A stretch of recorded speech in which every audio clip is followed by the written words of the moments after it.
Voltamos para o segundo bloco do programa Polêmica. Estou aqui com Bianca Ancâmpora, nessa boa entrevista com a gente sobre vários assuntos. Vou te fazer uma pergunta agora. Nós estamos no mundo do virtual, no mundo das redes sociais. E aí, vou te fazer duas perguntas. Primeiro, tá achando o povo mais careta, não? O povo hoje briga muito por causa de religião, briga demais por causa de sexualidade, quer impor demais as suas posições. Eu acho legal quem senta para tomar um café, você tem a sua opinião, eu tenho a minha, mas a gente sai amigo, né? E hoje parece que as pessoas não aceitam a divergência de opiniões entre uma pessoa e outra. Vamos primeiro para essa pergunta. Então, estamos mais caretas, estamos mais agressivos? O que você está vendo hoje nesse mundo virtual? Eu não vejo como careta. A palavra certa eu acho que seria intolerante. Cada um quer Até o humor sumiu, Bia. Cada um quer ter a sua razão no que fala e não se coloca no lugar do outro. Eu acho que isso é um fator importante. E as pessoas são mais rígidas nas suas posições. Então, eu falo até que parece que o mundo voltou a ser maniqueísta, né? Não existe o bem e o mal, né? Todo mundo não é totalmente não tem verdade bem, absoluta também. Exatamente, nem totalmente mal, mas a gente tem essa tendência de rotular as pessoas ainda e tem essa intolerância aí crescente em relação à religiosidade, à política, a tom de pele, e que não tem sentido, né? Eu acho que um bom café, como você falou, e da gente sentar e discutir, e que bom, eu falo que o que seria do azul se todos gostassem do amarelo. Sim. Então, que bom que tem opiniões diferentes e que eu posso até falar, eu tinha certeza de uma coisa, você me falou outra, Sim. Poxa, não tinha O pensado por esse aprimoramento do viés. seu pensamento, né? Então, que bom, aprendi alguma coisa nova. Eu acho que isso é muito saudável e isso está se perdendo um pouco, até por conta dessa rigidez mesmo da educação, né, do cognitivo. Então, o cara sabe muito bem determinados assuntos, mas não sabe conviver em sociedade. Conviver é um fator muito importante. Nós somos professores de faculdade. Sim. E não sei se você concorda com a mesma observação minha. A rede social ela tornou o aluno muito simplista. Se tiver um texto de 40 linhas e se a morte da pessoa estiver na última linha, ele nunca vai saber que o cara morreu, né? Então, eu queria que você fizesse a sua leitura desse imediatismo e desse perigo também de se encontrar um lixo, um texto que é lixo, que não tem uma biografia, e essa relação com o livro tradicional. E aí? Olha, eu tenho uma visão da educação, né, de uma forma geral, em todas as áreas, seja da medicina, do direito, da engenharia e das próprias licenciaturas, de que o conhecimento ele está dado a priori na internet. Todo conhecimento, qualquer termo que você digite hoje na internet, aparece 5 mil sites sobre o assunto. Então, qual é o papel do professor hoje? O papel do professor hoje não é de transmitir conhecimento, mais conteúdo, e sim problematizar, ensinar esse aluno a refletir criticamente acerca daquilo que ele está lendo. Então, por exemplo, nos grupos do WhatsApp, o que é que a gente vê? Aqueles textos, aí uma pessoa entende uma situação, já interpreta errado, aí o outro vai e acredita, mas que absurdo, e aí aquilo que não é verdade se torna verdade, e criam-se conclusões. E ainda tem o aluno, né, que fala assim, resume aí. Aí o resume aí, às vezes você falou assim, ele não vai chegar a saber que o cara morreu, às vezes ele só vai saber que o cara morreu, porque ele só chegou no final e não pegou o início. Então, assim, a descontextualização dos fatos também tem sido muito comum. Isso faz com que a gente fique no senso comum, que a gente não aprofunde os conhecimentos. Isso é prejudicial até para o pensamento científico. A discussão fica muito rasa, né? A discussão fica rasa. Então, que a gente possa aprofundar os assuntos e até numa roda de conversa ter argumento, porque hoje as pessoas não sabem argumentar. Perderam o poder de argumentação por conta dessa impera, né? Sintetização toda, exatamente. E aí, é claro, se você não tem poder de argumentação, você acaba partindo para a violência e para a violência verbal ou até física. Então, isso não é saudável. Agora, nós também temos as redes sociais para algumas pessoas, e não são poucas, como a fuga para o mundo externo, né? E acaba isso aí tendo transtornos psicológicos muito sérios, físicos, para os pais principalmente, né? Porque adulto a gente sabe que já tem um monte, infelizmente, nessa situação. Mas as crianças a gente pode tentar remediar isso. Com essa saída para o mercado de trabalho, com esse pouco tempo, mas com as crianças com o Google na mão. E aí? Volto a falar, conversa, diálogo e pensar criticamente, ou seja... Você é a favor da fiscalização desses sites pelos pais? Sim, sou a moderação? Sou a favor da fiscalização, sou a favor do pai estar atento ao que a criança está vendo, porque hoje existem vários tipos de conteúdo, inclusive conteúdos inadequados, né, pelo Estatuto da Criança e Adolescente, para menores de 18 anos, e que estão aí. Então, é importante que haja, assim, um monitoramento. Eu, particularmente, eu sou contra a proibição. Porque quando tudo que é proibido parece que é mais desejado. Então, eu sou a favor da conscientização. Olha, se você conversar com alguém estranho, não fala nome seu, não dá endereço, não dá localização. Então, a gente precisa orientar, porque a gente não vai estar o tempo inteiro perto. Muitas vezes a pessoa que está trabalhando junto com a gente lá, ajudando a criar lá a babá, e tem gente que não tem babá, né? A maioria hoje das famílias não tem um poder aquisitivo para pagar uma pessoa para ficar junto, e eles têm vários filhos e a gente percebe isso na escola pública. O maior cuida do menor, quem cuida do menor é uma escadinha. Então a gente precisa orientar. Eu acho que orientação e conversa é a melhor solução para essa situação. Bianca, vamos falar de um tema agora que as crianças estão achando o máximo. 11 anos, 10 anos, 12 anos, se você quiser a senha de um celular, se você quiser saber o telefone de uma colega, isso é meu, é privado da minha vida, isso é minha vida privada. Criança tem vida privada, Bianca? Não. Pelo Estatuto da Criança e Adolescente, o poder familiar, né, que lhe é impetrado geralmente ao pai e à mãe, a não ser que ocorra algum crime mais grave, o que vai acontecer? Os pais são responsáveis. Então, uma criança de 11 anos, de 10 anos, ele não tem senha. Não tem senha. E se tiver, a mãe tem que saber a senha. Né? Para quê? Para que ele possa monitorar essa situação. Então, eu presenciei uma situação de uma criança que sofreu bullying pelo WhatsApp, o grupo todo da escola, né? Porque eles têm o grupinho da escola e tudo mais no WhatsApp, sofreu bullying e foi até ameaçada de morte. E a sorte que ela contou para a mãe, porque se ela não tivesse contado para a mãe, a mãe visse, poderia acontecer uma coisa pior. Então, assim, precisa monitorar sim. Ela não é um adulto, ela não entende totalmente dos perigos do mundo ainda, então ela precisa sim ser orientada. Inclusive, eu sugiro que as escolas comecem a fazer palestras e a entenderem melhor como lidar com todos esses aparatos tecnológicos, inclusive com os aplicativos de comunicação, né? Facebook, WhatsApp e outros, né? Message. Para quê? Para que ele possa instrumentar esse sujeito pequeno, né? A criança e até o adolescente, como lidar com essas situações. Para que a gente vai entrar numa briga no WhatsApp? E hoje até os próprios juízes já pegam as mensagens de SMS e de aplicativos para usar com prova. Então, e aí vai penalizar a família. Então, a família tem que estar junto nisso daí. Não pode deixar com senha e a criança fazer o que quer, não. Beleza. Vamos falar um pouquinho agora também dos exemplos. Nós estamos muito carentes de ídolos, né? E isso, na minha opinião, é uma coisa muito perigosa também. Você, às vezes, vê sites bons, sites de qualidade, que são até recomendados para criança.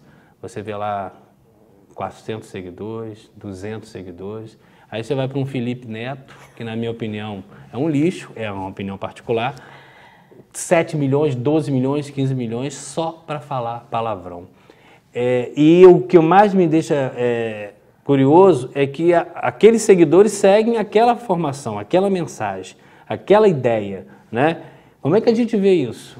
Onde estão os verdadeiros ídolos, as verdadeiras coisas interessantes, né? Não estou dizendo aqui que é quadrado, não, mas eu acho que tem algumas linhas que são completamente lixo. Sim, então, primeiro por que faz sucesso? Esses youtubers, né? Vamos dizer assim. Eles fazem sucesso porque eles falam uma linguagem acessível à população que eles querem atingir, que no caso é criança e adolescente. Então, e até adultos também. Sim, mas a linguagem ali é linguagem quase zero, né? Mas é a linguagem do senso comum, né? Então, o que acontece? Eu acho que justamente a gente precisa de mais exemplos, precisamos que os pais, eles conversem e até dêem oportunidade de assistir outras coisas, outros canais interessantes e trabalhar o sonho na criança. Porque o que a gente mais vê hoje em sala de aula é uma juventude sem sonho. Você pergunta para uma criança de 12 anos, ou porque antigamente a gente perguntava, né? Perguntava pra gente, o que você quer ser quando crescer? Aí você falava, eu quero ser médico, eu quero ser advogado, eu quero ser professor. É muito daquele livro Amores Líquidos, né? Do Malman, que fala justamente desse vazio, né?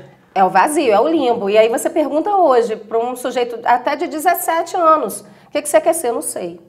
Não sei, tanto faz, qualquer coisa. Então, essa falta de sonho, de projeto de vida é muito perigosa, porque isso faz com que haja uma compulsão por jogo, uma compulsão por ficar só nos meios eletrônicos e não viver a vida real, né? E vive-se uma vida virtual, não há uma vida social. Então, é importante que a gente comece a trabalhar sonhos nesses indivíduos. E aí precisa ter exemplos bons rápido, que a gente possa criar na sociedade pessoas que sejam líderes positivos na vida dessa juventude que está aí.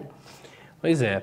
E o âmbito universitário? Como é que você tem, qual a experiência que você vivencia? Hoje nós temos acho, na minha opinião, mudou um pouco o perfil do estudante. Muitos trabalham, muitos são até mais velhos.